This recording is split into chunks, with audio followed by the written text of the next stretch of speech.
નમસ્કાર મિત્રો. શું ટેટ પરીક્ષાનું ઇંગ્લિશ ગ્રામર માથાનો દુખાવો લાગે છે? તો હવે બધી ચિંતા છોડી દો. આજે આપણે સાથે મળીને ઇંગ્લિશ ગ્રામરના દરેક નિયમને એટલું સરળ બનાવી દઈશું કે તમને પણ મજા આવી જશે. આપણો ટાર્ગેટ છે પૂરા માર્ક્સ, અને એ આપણે મેળવીને જ રહીશું. સૌથી પહેલાં તો એ જુઓ કે આ કેટલું મોટું વેટેજ છે. સીધા 15થી 20 માર્ક્સ. અને ખબર છે સૌથી મજાની વાત શું છે? આ માર્ક્સ એકદમ પાક્કા કરી શકાય છે. બસ થોડી સ્માર્ટ સ્ટ્રેટેજીની જરૂર છે અને આ માર્ક્સ સીધા આપણા રિઝલ્ટ કાર્ડમાં દેખાશે. આ કોઈ રોકેટ સાયન્સ નથી, એકદમ શક્ય છે. પણ સવાલ એ છે કે આ માર્ક્સ પાકા કરવા કઈ રીતે? વેલ, એના માટે જ આપણે અહીં છીએ. આપણે એવા સચોટ નિયમો અને એવી સ્માર્ટ ટિપ્સ જોવાના છીએ જે સીધી જ પરીક્ષામાં કામ લાગશે. અહીં કોઈ ગોખણપટ્ટીની વાત જ નથી. આપણે કોન્સેપ્ટને મૂળમાંથી સમજીશું. તો તૈયાર છો? ચાલો શરૂ કરીએ આ સફર. કોઈ પણ ભાષાનું ગ્રામર શીખવું હોય ને, તો એનું હૃદય કે એનો પાયો હોય છે કાળ, એટલે કે ટેન્સીસ. સાચું કહું ને તો જો ટેન્સીસ બરાબર આવડી ગયા તો સમજો કે અડધી ગેમ તો ત્યાં જ જીતી ગયા. તો ચાલો આપણે આપણી જીતનો પાયો અહીંથી જ નાખીએ, એકદમ મજબૂત. હવે જુઓ, પરીક્ષામાં આપણી પાસે સમય ઓછો હોય છે, રાઈટ? તો કોઈ પણ વાક્યનો કાળ ઓળખવા માટે આખું વાક્ય વાંચીને ટાઈમ બગાડવાની કોઈ જરૂર નથી. બસ આ સ્ક્રીન પર દેખાતા હેલ્પિંગ વર્બ્સ એટલે કે સહાયક ક્રિયાપદો પર નજર નાખો. આ શબ્દો એક જાદુઈ ચાવી જેવા છે જે તમને તરત જ કહી દેશે કે વાક્ય પ્રેઝન્ટ છે, પાસ્ટ છે કે ફ્યુચર. જવાબ એક જ સેકન્ડમાં સામે આવશે. ઓકે, હવે આ એકદમ પ્રો ટિપ છે. ધ્યાનથી સાંભળજો. પરીક્ષામાં ખાલી જગ્યાવાળા પ્રશ્નો આવે ને, એમાં જો તમને ક્યાંય સિન્સ, ફોર, ઓલરેડી કે યેટ જેવા શબ્દો દેખાય તો તરત જ સમજી જવાનું કે પેપર સેટ કરનાર તમને એક ક્લૂ, એક ઇશારો આપી રહ્યા છે. આ શબ્દો સીધો જ પરફેક્ટ ટેન્સીસ તરફ આંગળી ચીંધે છે. બસ આ ઇશારો પકડી લો એટલે એક માર્ક પાક્કો. ચાલો, તો કાળ ઓળખવાની માસ્ટરી તો આપણે કરી લીધી. હવે લેવલ અપ કરવાનો સમય છે. હવે આપણે શીખીશું વાક્યોની અદલાબદલી કરવાનું. મતલબ કે એક્ટિવમાંથી પેસિવ અને ડાયરેક્ટમાંથી ઇનડાયરેક્ટ. આ ટોપિક પરીક્ષકોનો ફેવરેટ છે. પણ ચિંતા નહીં, આપણે આ પઝલને પણ એકદમ આસાનીથી સોલ્વ કરી દઈશું. તો શું છે આ એક્ટિવ અને પેસિવ વોઇસ? એકદમ સાદી ભાષામાં સમજીએ. એક્ટિવ વોઇસ એટલે જેમાં કર્તા એટલે કે સબ્જેક્ટ પોતે હીરો છે અને કામ કરે છે, અને પેસિવ વોઇસ એટલે જેમાં કર્તા પર કામ થાય છે, એ કામને સહન કરે છે. એકમાં કર્તા રાજા છે, બીજામાં કર્તા પર ક્રિયા થાય છે. બસ આટલો જ ફરક છે. હવે એક્ટિવમાંથી પેસિવમાં જવાનો એકદમ સીધો સાદો રસ્તો છે. બસ આ 3 સ્ટેપ્સ યાદ રાખવાના છે અને આપણે ગોલ્ડન રૂલ્સ કહીશું. પહેલું, જે ઓબ્જેક્ટ છે એને વાક્યનો નવો સબ્જેક્ટ, નવો હીરો બનાવો. બીજું, ક્રિયાપદનું હંમેશા ઓલવેઝ ત્રીજું રૂપ એટલે કે V3 જ વાપરવાનું. અને ત્રીજું, જે જૂનો સબ્જેક્ટ હતો એની આગળ બાય લગાવીને એને પાછળ મૂકી દો. બસ આટલું જ.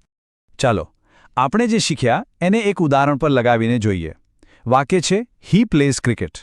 હવે આપણા 3 નિયમો યાદ કરો. પહેલો નિયમ, ઓબ્જેક્ટને આગળ લાવો તો ક્રિકેટ આગળ આવી ગયું. બીજો નિયમ, ક્રિયાપદનું V3 તો પ્લેઝનું થઈ ગયું પ્લેડ. અને ત્રીજો નિયમ, જૂના સબ્જેક્ટની આગળ બાય લગાવો તો હીનું થઈ ગયું બાય હેમ. આખું વાક્ય શું બન્યું? ક્રિકેટ ઇઝ પ્લેડ બાય હેમ. છે ને એકદમ સહેલું? ઓકે, આ તો થયું સિમ્પલ વાક્ય. પણ મનમાં એક સવાલ થાય કે જો વાક્યમાં કેન, મસ્ટ, શુડ જેવા મોડલ વર્બ્સ હોય તો શું કરવાનું? એનો નિયમ અલગ હશે? ના, એનો નિયમ તો આનાથી પણ સહેલો છે. બસ એક જ વસ્તુ યાદ રાખવાની છે. આવા કોઈ પણ શબ્દ પછી બી ઉમેરી દો અને પછી ક્રિયાપદનું V3 રૂપ. એટલે કે હી કેન પ્લે ક્રિકેટનું થશે cricket can be played by him. બસ કેન પછી બી લાગી ગયું. આટલું સિમ્પલ છે. સારું, હવે આપણે આવી ગયા છીએ બીજા એક ખૂબ જ મહત્વના ટોપિક પર, ડાયરેક્ટ અને ઇનડાયરેક્ટ સ્પીચ. આમાંથી એક કે બે સવાલ તો પરીક્ષામાં હોય જ છે. લખી રાખો. ડાયરેક્ટ સ્પીચ એટલે શું? એટલે કોઈની વાતનું કોપી પેસ્ટ. એણે જે કહ્યું એ જ શબ્દોમાં. અને ઇનડાયરેક્ટ સ્પીચ એટલે એ જ વાતને આપણા શબ્દોમાં રજૂ કરવી, એટલે કે રિપોર્ટિંગ કરવું. હવે જ્યારે ડાયરેક્ટમાંથી ઇનડાયરેક્ટમાં જઈએ ત્યારે મુખ્યત્વે 3 મોટા ફેરફારો યાદ રાખવાના છે. આ એક ચેકલિસ્ટ જેવું છે. પહેલું, કાળમાં ફેરફાર. સિમ્પલ નિયમ છે. એક સ્ટેપ પાછળ જાઓ એટલે કે પ્રેઝન્ટ ટેન્સ હોય તો પાસ્ટ ટેન્સ થઈ જાય. બીજું, સર્વનામમાં ફેરફાર. આઈનું હી કે શી થઈ જાય. અને ત્રીજું, સમય અને સ્થળ બતાવતા શબ્દોમાં ફેરફાર. જેમ કે નાવનું ધેન થઈ જાય. બસ આ 3 વસ્તુ ચેક કરી લો, જવાબ ખોટો પડવાનો કોઈ ચાન્સ જ નથી.